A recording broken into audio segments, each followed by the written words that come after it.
De l'ail dans la cuisine, un remède dans la médecine. Bien que son odeur caractéristique ne plaise pas à tout le monde, son goût piquant et l'haleine forte après l'avoir mangé sont étroitement liés à ses pouvoirs bénéfiques pour la santé. Les preuves scientifiques suggèrent que ces composés soufrés ont la capacité de réagir positivement dans notre organisme, depuis les infections et les processus inflammatoires jusqu'au diabète et certains types de cancers comme ceux de l'estomac, du côlon, de l'œsophage, du pancréas et du sein, ainsi que sa capacité à améliorer la fonction cardiovasculaire, à réduire la pression artérielle et le cholestérol. En résumé, que pourrions-nous demander de plus à cet humble aliment? Mais vous êtes-vous déjà demandé si nous profitons vraiment de ces innombrables bienfaits? Au-delà d'être un aliment riche et polyvalent en cuisine, nous ne savons pas l'utiliser, et nous perdons une partie de ses propriétés en ne le consommant pas de la manière correcte. C'est précisément de cela que je parlerai aujourd'hui. Je vous mentionnerai 8 des erreurs les plus communes lors de la consommation de l'ail, comment les éviter, quels sont ses bienfaits et quelle est la manière correcte de profiter de tous les super pouvoirs de ce roi des aliments thérapeutiques. La 6e erreur vous surprendra, car c'est quelque chose que la plupart des gens font quotidiennement sans s'en rendre compte. Alors, suivez-moi dans ce parcours plein de saveurs, pour que désormais vous puissiez tirer le maximum de ce puissant remède naturel. Projet Cultures urbaines, apprendre aux côtés des maîtres. L'ail est un bulbe comestible qui appartient à la famille des Liliacées. Son nom scientifique est Allium sativum, et il est originaire d'Asie centrale. Bien qu'il soit maintenant cultivé dans le monde entier, l'ail est utilisé depuis des milliers d'années dans la cuisine et la médecine traditionnelle de nombreuses cultures différentes en raison de ses nombreuses propriétés médicinales. Selon des données de la Fondation espagnole de la nutrition, l'ail est une source de protéines, d'iode, de phosphore, de potassium, de vitamine B6, de composés soufrés et surtout d'allicine, qui a été le composé le plus étudié, aussi connu comme la substance magique. Alors, faites bien attention à ces erreurs fréquentes pour ne pas manquer aucun de ces bienfaits. Allons-y avec notre première erreur, cuire l'ail trop longtemps. Ail bouilli, ail perdu, une des phrases les plus connues du livre « Le super pouvoir des aliments ». Et c'est que les propriétés de l'ail se perdent au fur et à mesure qu'il est cuit, car la chaleur neutralise ce qu'on appelle l'alysine, son principal composé salubre, et fait que l'ail perd toutes ses propriétés. L'allicine est le résultat de 2 composants appelés alline et l'alinase, qui se libèrent lorsqu'on coupe ou écrase un ail cru ou même en le mâchant.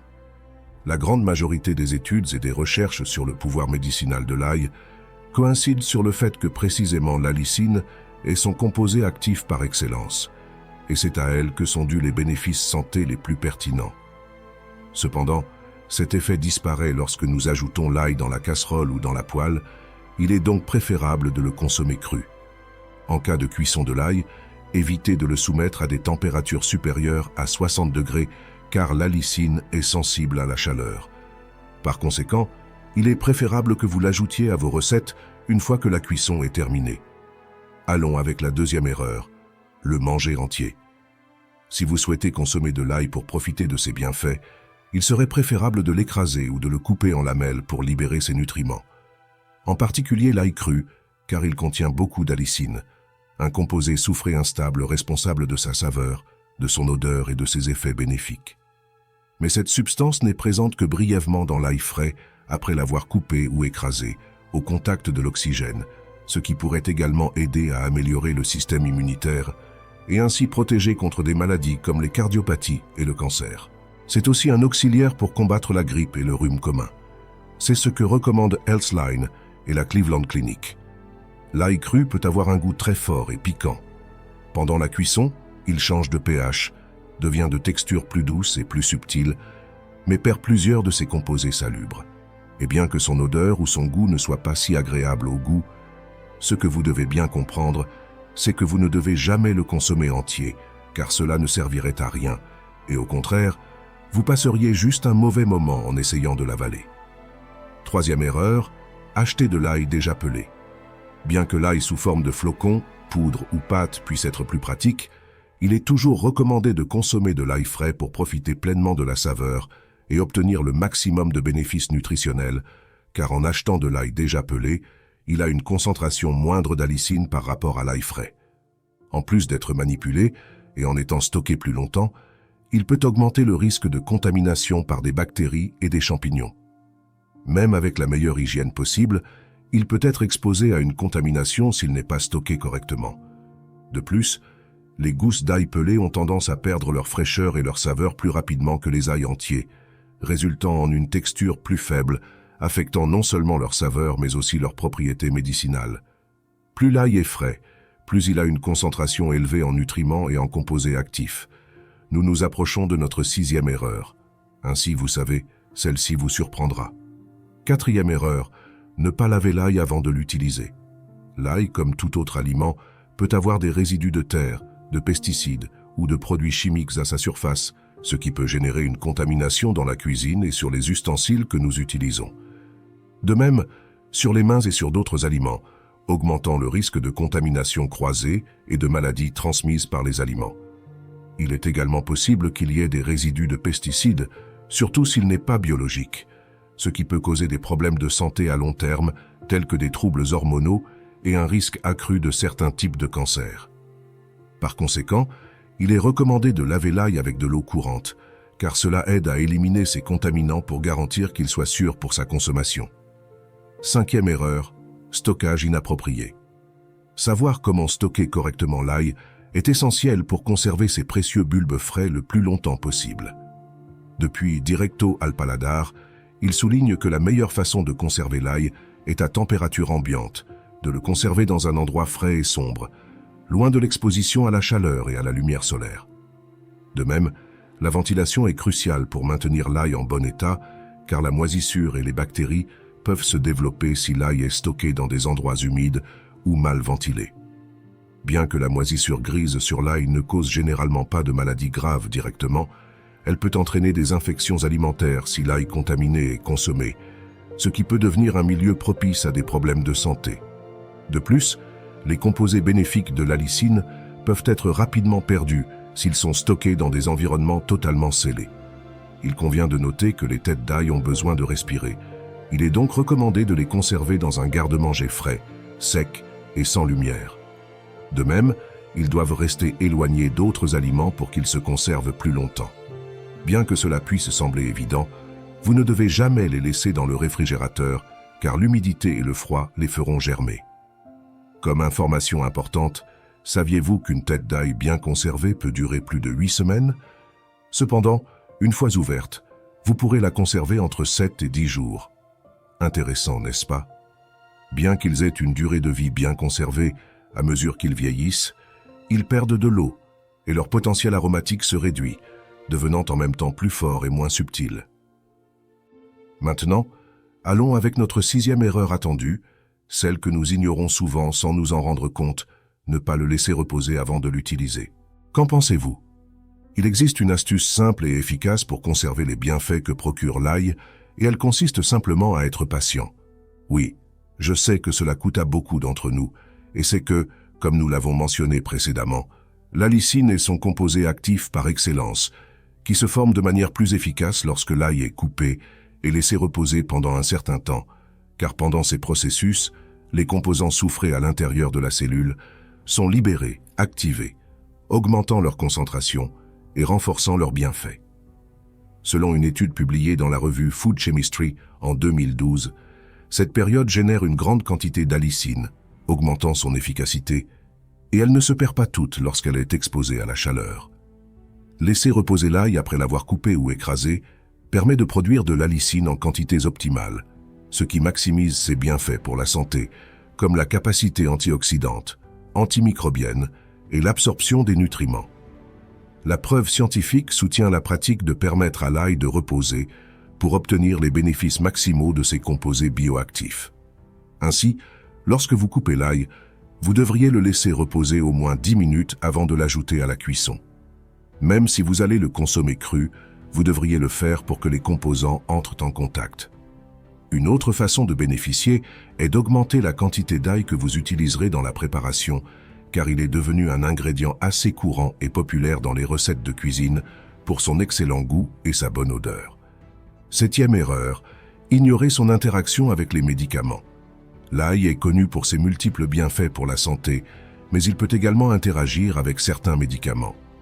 Il est important d'être conscient de ces possibles interactions pour éviter des effets indésirables. En théorie, l'ail est contre-indiqué chez les patients qui ont des diathèses hémorragiques ou qui prennent de la warfarine, des antihypertenseurs et des médicaments antiplaquettaires. L'ail peut aider à fluidifier le sang, donc si consommé en grande quantité ou combiné avec ces médicaments, il peut augmenter le risque de saignement.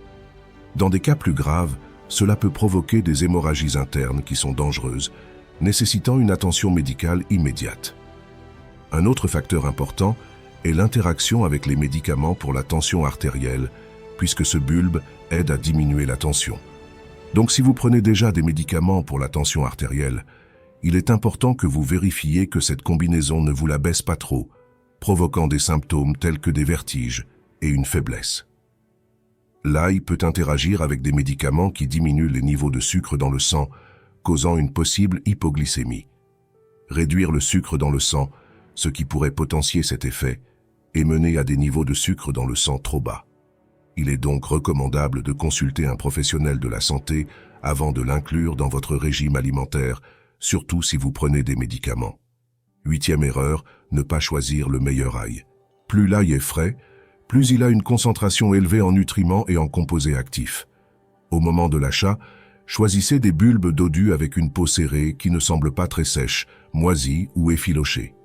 Pressez doucement le bulbe entre vos doigts pour vérifier qu'il se sent ferme et qu'il n'est pas humide. Évitez l'ail qui est mou, ridé, moisi ou qui a commencé à germer. Ces signes sont généralement des signes de détérioration, ce qui se traduit par un goût et une texture de qualité inférieure. Évitez également l'ail dont les gousses ont déjà germé au moment de l'achat. Il faut donner la préférence aux têtes d'ail rondes sans taches qui ne sont pas écrasées, qui possèdent toutes leurs gousses, unies et fermes, en évitant qu'ils soient lâches, mous et flétris. Si vous voyez des gousses d'ail détachées, assurez-vous qu'elles soient fermes et qu'elles ne paraissent pas sèches ou flétries. Et beaucoup d'attention, comme information à retenir, la taille du bulbe n'est généralement pas une caractéristique qui détermine si l'ail est bon ou non. Eh bien, maintenant que vous connaissez les erreurs les plus courantes que nous commettons en consommant de l'ail, découvrons certains de ses bienfaits pour notre santé et comment nous pouvons l'inclure dans l'alimentation quotidienne. Bénéfice numéro 1. Il abaisse la tension. Le premier des bienfaits de l'ail que nous voulons mentionner est sa capacité d'aider à abaisser la tension artérielle. Il peut être très utile pour les personnes hypertensives par la vasodilatation des vaisseaux périphériques. De plus, il facilite la circulation du sang et aide à éviter d'autres problèmes tels que l'athérosclérose. Numéro 2, il a des propriétés antioxydantes. Les propriétés antioxydantes de l'ail peuvent protéger contre les dommages cellulaires et le vieillissement de notre corps, et avec cette grande propriété, il est capable de diminuer le risque de souffrir de démence ou d'Alzheimer.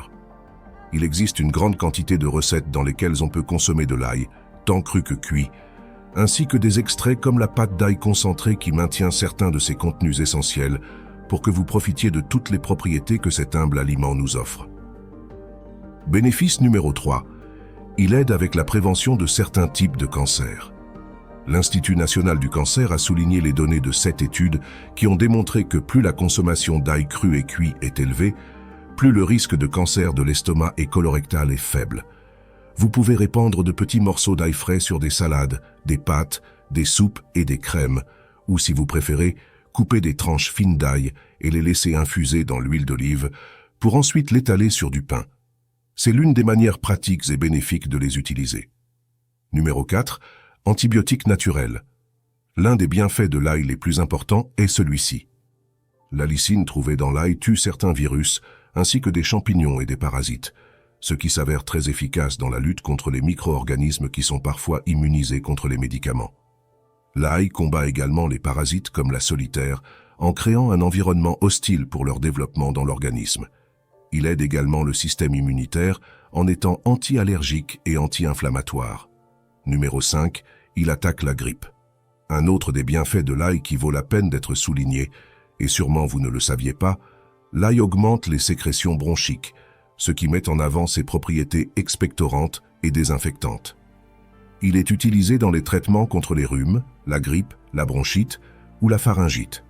Vous pouvez le consommer dans un remède à l'ail et au miel qui, pris à jeun et de manière régulière, renforce le système immunitaire, optimise les niveaux d'énergie et évite de nombreuses maladies courantes. Pour cela, mélangez 1 ou 2 gousses d'ail cru finement hachées avec une cuillerée de miel cru et prenez-le chaque jour juste au réveil. Bien que vous puissiez également obtenir des bienfaits en consommant de l'ail comme ingrédient dans un repas, le fait est que le manger cru est la meilleure façon de profiter de ses propriétés salubres et curatives. Aimé ou détesté, l'ail est l'un des ingrédients vedettes en cuisine.